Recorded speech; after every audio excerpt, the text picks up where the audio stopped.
السلام علیکم ورحمۃ اللہ وبرکاتہ۔ حدیث نمبر 581۔ ابو العالیہ رفیع نے ابن عباس رضی اللہ تعالی عنہ سے فرمایا کہ میرے سامنے چند معتبر حضرات نے گواہی دی، جن میں سب سے زیادہ معتبر میرے نزدیک حضرت عمر رضی اللہ تعالی عنہ تھے کہ نبی صلی اللہ علیہ وسلم نے فجر کی نماز کے بعد سورج بلند ہونے تک اور عصر کی نماز کے بعد سورج ڈوبنے تک نماز پڑھنے سے منع فرمایا کرتے تھے۔ حدیث نمبر 582۔ ہشام بن عروہ نے کہا کہ مجھے میرے والد عروہ نے خبر دی، انہوں نے کہا کہ مجھے عبداللہ بن عمر رضی اللہ تعالی عنہ نے خبر دی کہ رسول اللہ صلی اللہ علیہ وسلم نے فرمایا کہ نماز پڑھنے کے لیے سورج کے طلوع اور غروب ہونے کے انتظار میں نہ بیٹھے رہو۔ حدیث نمبر 583۔ حدیث نمبر 583۔ عروہ نے کہا کہ مجھ سے عمر رضی اللہ تعالی عنہ نے بیان کیا، رسول اللہ صلی اللہ علیہ وسلم نے فرمایا کہ جب سورج کا اوپر کا کنارہ طلوع ہونے لگے تو نماز نہ پڑھو یہاں تک کہ وہ بلند ہو جائے، اور جب سورج ڈوبنے لگے اس وقت بھی نماز نہ پڑھو یہاں تک کہ غروب ہو جائے۔ اس حدیث کو یحییٰ بن سعید قطان کے ساتھ عبدہ بن سلیمان نے بھی روایت کیا ہے۔ حدیث نمبر 584۔ حضرت ابو ہریرہ رضی اللہ تعالی عنہ سے روایت ہے، نبی کریم صلی اللہ علیہ وسلم نے 2 طرح کے خرید و فروخت اور 2 طرح کے لباس اور 2 وقتوں کی نمازوں سے منع فرمایا۔ آپ صلی اللہ علیہ وسلم نے نماز فجر کے بعد سورج نکلنے تک اور نماز عصر کے بعد سورج غروب ہونے تک نماز پڑھنے سے منع فرمایا، اور کپڑوں میں استعمال سما یعنی ایک کپڑا اپنے اوپر اس طرح لپیٹ لینا کہ شرمگاہ کھل جائے، اور اعتبا یعنی ایک کپڑے میں گوٹ مار کر بیٹھنے سے منع فرمایا، اور خرید و فروخت میں آپ صلی اللہ علیہ وسلم نے منابذہ اور ملامشہ سے منع فرمایا۔ حدیث نمبر 585۔ عبداللہ بن یوسف تلیسی نے بیان کیا کہ ہمیں امام مالک نے نافع سے خبر دی، انہوں نے ابن عمر رضی اللہ تعالی عنہ سے، کہ رسول کریم صلی اللہ علیہ وسلم نے فرمایا کوئی تم میں سے انتظار میں نہ بیٹھا رہے کہ سورج طلوع ہوتے ہی نماز کے لیے کھڑا ہو جائے، اسی طرح سورج کے ڈوبنے کے انتظار میں بھی نہ رہنا چاہیے۔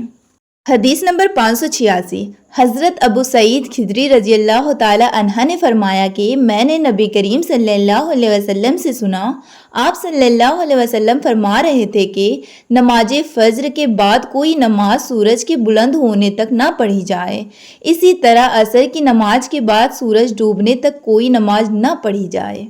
حدیث نمبر 587۔ عمران بن ابان معاویہ بن ابی سفیان رضی اللہ تعالی عنہ سے یہ حدیث بیان کرتے تھے کہ انہوں نے فرمایا کہ تم لوگ تو ایک ایسی نماز پڑھتے ہو کہ ہم رسول صلی اللہ علیہ وسلم کی صحبت میں رہیں لیکن ہم نے کبھی آپ صلی اللہ علیہ وسلم کو وہ نماز پڑھتے نہیں دیکھا، بلکہ آپ نے تو اس سے منع فرمایا تھا۔ حضرت معاویہ رضی اللہ تعالی عنہ کی مراد عصر کے بعد 2 رکعتوں سے تھی، جسے آپ کے زمانے میں بعض لوگ پڑھتے تھے۔ حدیث نمبر 588۔ حفص بن عاصم حضرت ابو ہریرہ رضی اللہ تعالی عنہ سے روایت کیا ہے کہ نبی کریم صلی اللہ علیہ وسلم نے 2 وقت نماز پڑھنے سے منع فرمایا، نماز فجر کے بعد سورج نکلنے تک اور نماز عصر کے بعد سورج غروب ہونے تک۔ حدیث نمبر 589۔ نافع ابن عمر رضی اللہ تعالی عنہ سے روایت کیا ہے کہ آپ نے فرمایا کہ جس طرح میں نے اپنے ساتھیوں کو نماز پڑھتے دیکھا، میں بھی اسی طرح نماز پڑھتا ہوں، کسی کو روکتا نہیں، دن اور رات کے جس حصے میں جی چاہے نماز پڑھ سکتا ہے، البتہ سورج کے طلوع اور غروب کے وقت نماز نہ پڑھا کرو۔ حدیث نمبر 590۔ عبد الواحد بن ایمن نے بیان کیا، کہا مجھ سے میرے باپ ایمن نے حدیث بیان کی کہ انہوں نے عائشہ رضی اللہ تعالی عنہ سے سنا، آپ رضی اللہ تعالی عنہ نے فرمایا کہ اللہ کی قسم جس نے رسول کریم صلی اللہ علیہ وسلم کو اپنے یہاں بلایا، آپ صلی اللہ علیہ وسلم نے عصر کے بعد کی 2 رکعت کو کبھی ترک نہیں فرمایا یہاں تک کہ آپ اللہ پاک سے جا ملے، اور آپ کو وفات سے پہلے نماز پڑھنے میں بڑی دشواری پیش آتی تھی، پھر اکثر آپ بیٹھ کر نماز ادا فرمایا کرتے تھے، اگرچہ نبی کریم صلی اللہ علیہ وسلم انہیں پوری پابندی کے ساتھ پڑھتے تھے، لیکن اس خوف سے کہ کہیں صحابہ بھی پڑھنے لگیں اور اس طرح امت کو گرہباری ہو۔ انہیں آپ صلی اللہ علیہ وسلم مسجد میں نہیں پڑھتے تھے۔ آپ صلی اللہ علیہ وسلم کو اپنی امت کا حلقہ رکھنا پسند تھا۔ حدیث نمبر 591، ہشام بن عروہ نے بیان کیا، کہا مجھے میرے باپ عروہ نے خبر دی، کہا کہ عائشہ رضی اللہ تعالی عنہا نے فرمایا، میرے بھانجے نبی کریم صلی اللہ علیہ وسلم نے عصر کے بعد کی 2 رکعات میرے یہاں کبھی ترک نہیں کی۔ حدیث نمبر 592، عبد الرحمن بن اسود نے بیان کیا، انہوں نے اپنے باپ سے، انہوں نے عائشہ رضی اللہ تعالی عنہا سے، کہ آپ نے فرمایا کہ 2 رکعتوں کو رسول کریم صلی اللہ علیہ وسلم نے کبھی ترک نہیں فرمایا، پوشیدہ ہو یا عام لوگوں کے سامنے، صبح کی نماز سے پہلے 2 رکعت اور عصر کی نماز کے بعد 2 رکعت۔ حدیث نمبر 593، مسروق بن ازدہ نے حضرت عائشہ رضی اللہ تعالی عنہا کی اس کہنے پر گواہی دی کہ نبی کریم صلی اللہ علیہ وسلم جب بھی میرے گھر میں عصر کے بعد تشریف لائیں تو 2 رکعت ضرور پڑھتے۔ حدیث نمبر 594، ابو الملی عامر بن اسامہ حزلی نے بیان کیا، کہا کہ ہم ابر کے دن ایک مرتبہ بریدہ بن حصیب رضی اللہ تعالی عنہ صحابی کے ساتھ تھے۔ انہوں نے فرمایا کہ نماز سویرے پڑھا کرو، کیونکہ نبی کریم صلی اللہ علیہ وسلم نے فرمایا کہ جس نے عصر کی نماز چھوڑ دی اس کا عمل عقارت ہو گیا۔ حدیث نمبر 595، حسین بن عبد الرحمن نے عبداللہ بن ابی قتادہ سے، انہوں نے اپنے باپ سے روایت کیا ہے، ہم خیبر سے لوٹ کر نبی کریم صلی اللہ علیہ وسلم کے ساتھ رات میں سفر کر رہے تھے۔ کسی نے کہا کہ حضور صلی اللہ علیہ وسلم آپ اب پڑاؤ ڈال دیتے تو بہتر ہوتا۔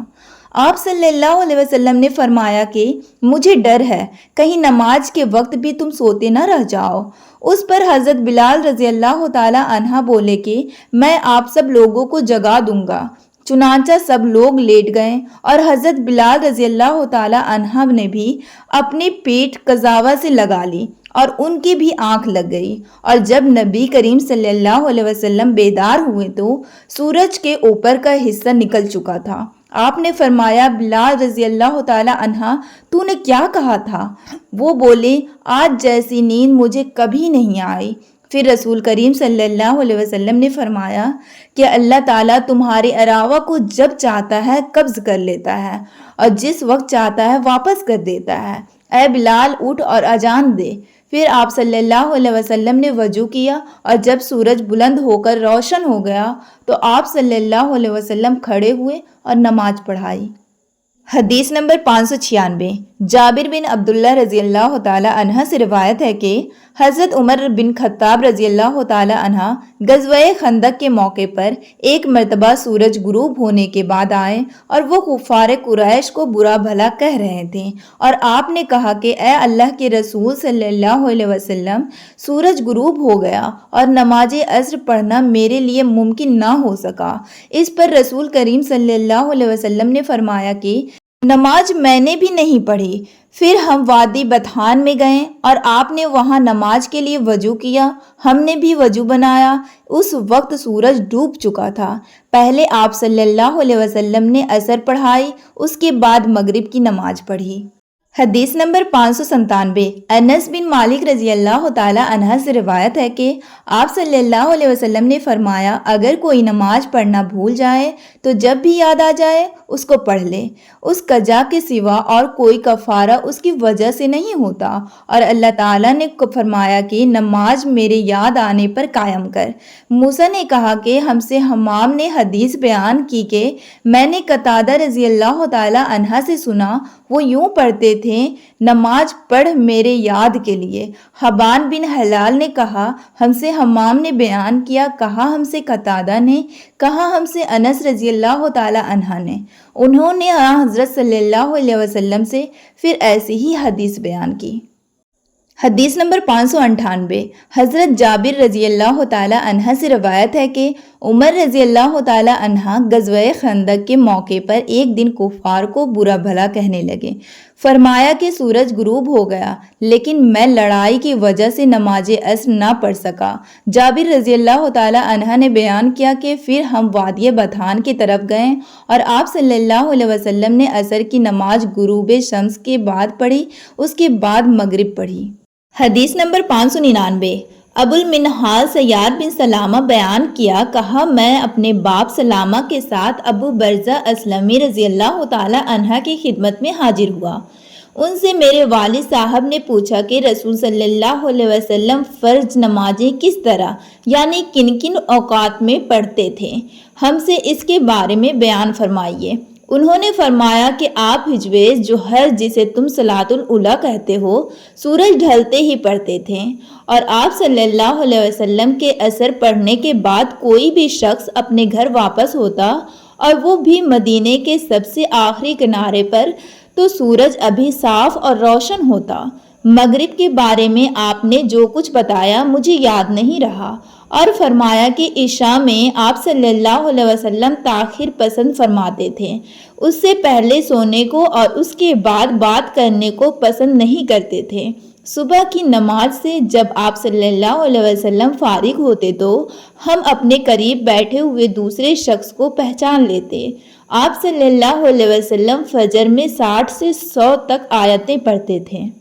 حدیث نمبر 600۔ عبداللہ بن صباح نے بیان کیا، کہا ہم سے ابو علی عبید اللہ حنفی نے کہا، ہم سے کرہ بن خالد سدوسی نے، انہوں نے کہا کہ ایک دن حضرت حسن بصری رحمۃ اللہ نے بڑی دیر کی اور ہم آپ کا انتظار کرتے رہیں۔ جب ان کے اٹھنے کا وقت قریب ہو گیا تو آپ آئیں اور بطور معذرت فرمایا کہ میرے ان پڑوسیوں نے مجھے بلا لیا تھا اس لیے دیر ہو گئی۔ پھر بتلایا کہ انس بن مالک رضی اللہ تعالی عنہ نے کہا تھا کہ ہم ایک رات نبی کریم صلی اللہ علیہ وسلم کا انتظار کرتے رہیں، تقریباً آدھی رات ہو گئی تو آپ صلی اللہ علیہ وسلم تشریف لائیں، پھر ہمیں نماز پڑھائی، اس کے بعد خطبہ دیا، پس آپ نے فرمایا کہ دوسروں نے نماز پڑھ لی اور سو گئے، لیکن تم لوگ جب تک نماز کے انتظار میں رہے گویا نماز ہی کے حالت میں رہے ہو۔